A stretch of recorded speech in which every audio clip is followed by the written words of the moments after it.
Hello, my name is Dion Coltis. This is a video cast on Code of Ethics for Mr. Bobby Lowe in the University of Phoenix Education Administrative Course 555, Principles and Law. My personal code of ethics can be defined as simply doing what is morally and legally correct. I base my personal ethics on the impact it has on my personal life, as well as the impact it has on others around me, whether it be my 14-year-old son, my fiance, my colleagues, as well as the students that are in my classroom. My code of ethics is based on impacting lives in a positive way, and then again, making decisions, everyday decisions that impact everybody around me, including myself, in a positive way. My code of ethics is something that I feel very strongly about, and I carry with me as I continue in my career as well as my personal life. Those that have influenced me and my personal code of ethics would obviously be my family, how they raised me. My family was of high ethics and moral standards, and that obviously filtered through to me and my brother.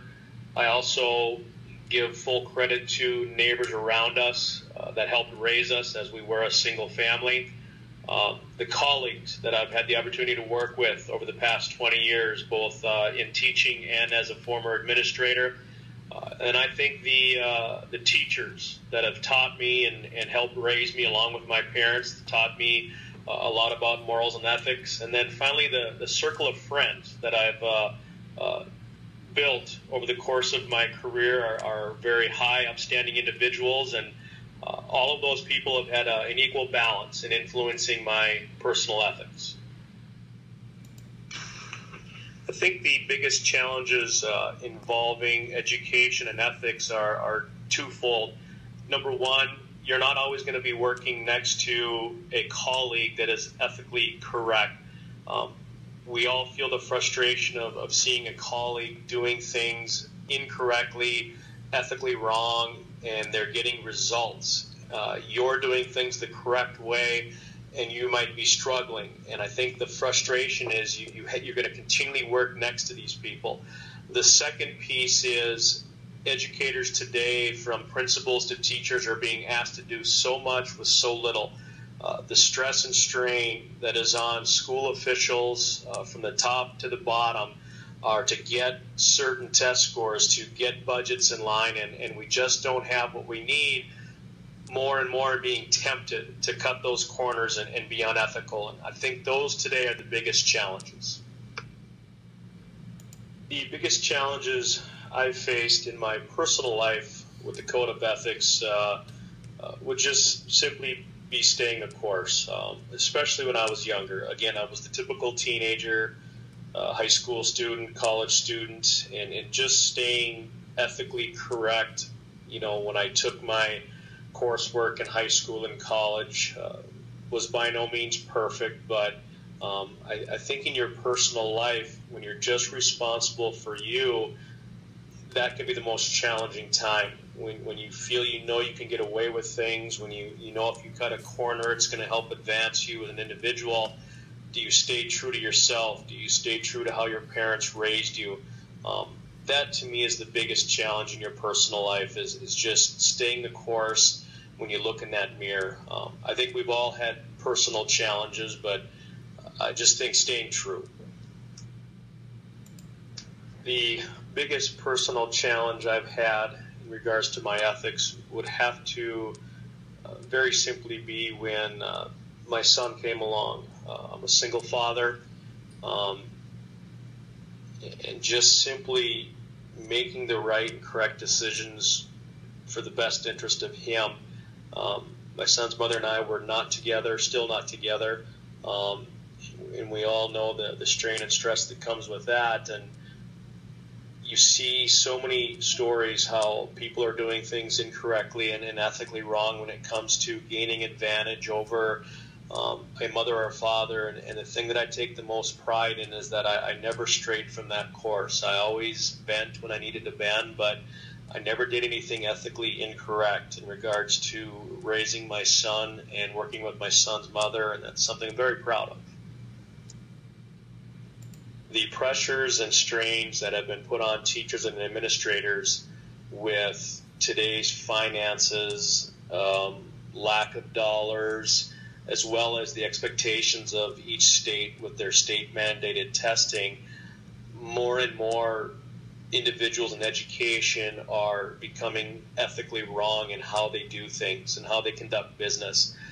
The strain and the stress is becoming so enormous that they're usually good people that have done things correctly are finding themselves in a position to do things incorrectly, and they're taking that risk for the reward.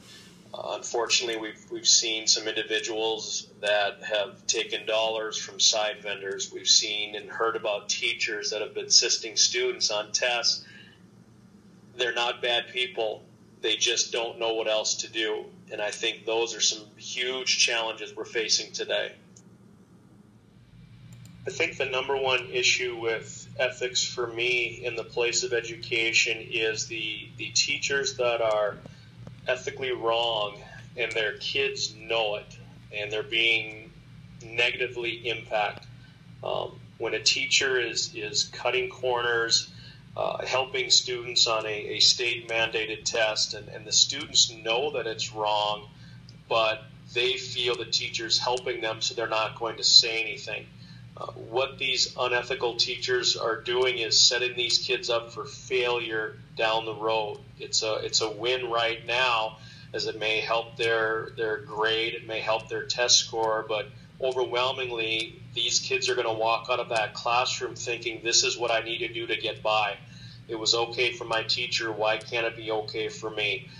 My biggest issue with this is the impact that it has, and it stays with these kids.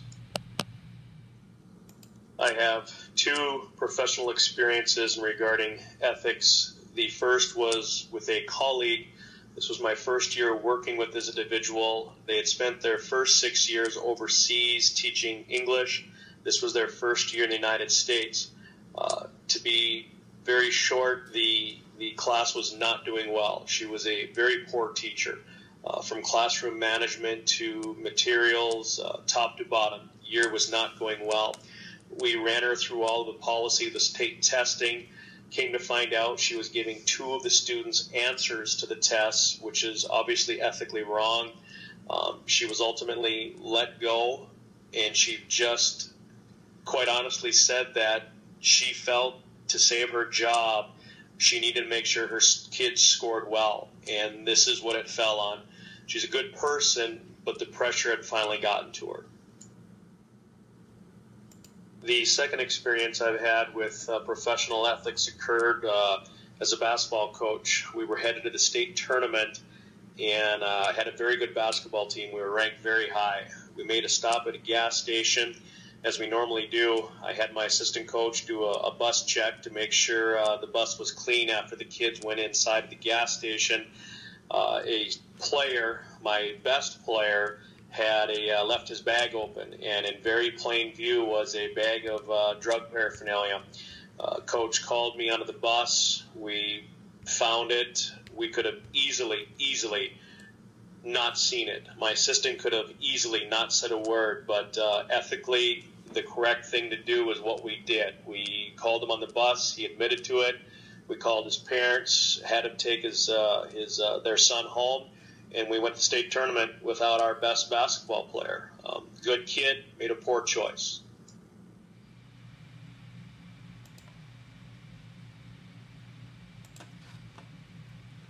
I would say that my ethics have simply evolved as I've gotten older and as I've matured, as well as how I've advanced in my career. I was a typical teenager, typical college student, but I think it's when I first got my first job and started really understanding the role I was in of both teaching and simply raising these kids that there was expectations on me. I think also when I got into administration, where I was a K-12 Dean of Students and Activities Director. My role was larger. And then when I had my son 14 years ago, I just wanted to make sure he was raised correctly. So I think my ethics have just evolved through the course of my career, understanding the importance of my role outside of simply teaching, taking on the responsibility of being that parent, and then being a parent myself. I think my ethics have simply evolved over time. My perception of ethics as a future administrator hasn't changed, and it won't change. There's going to be more pressures, that's for certain. I've been administrator for 8 years, where I was a K-12 Dean of Students and an Activities Director at a couple of pretty large high schools, and I was faced on a daily basis with ethical challenges. Can truly state that I stayed the course and did everything correct. My perception, it won't change. And I think that's why I want to be a school administrator, is because I feel that I have solid ethics. I feel that I have solid, positive morals, and I want to help instill that in individuals that I work with and work around. So my perception won't change. Challenges will certainly be bigger, but my perception won't change. In conclusion, I feel that ethics, specifically in education, have changed over the years. I think there's been a lot more bending. I've worked personally with individuals that see it differently and don't see something as ethically wrong. Comes down to an individual's opinion and their perception. The old adage, there's more than one way to skin a cat. The old adage, who is it really hurting? The thing that I've seen the most over my past 20 years is just how ethics have changed. And I believe they've changed because of the pressures, the everyday pressures on teachers and administrators. Ethics will continually be challenged. And I think overall it'll stay at a high level, but it has changed.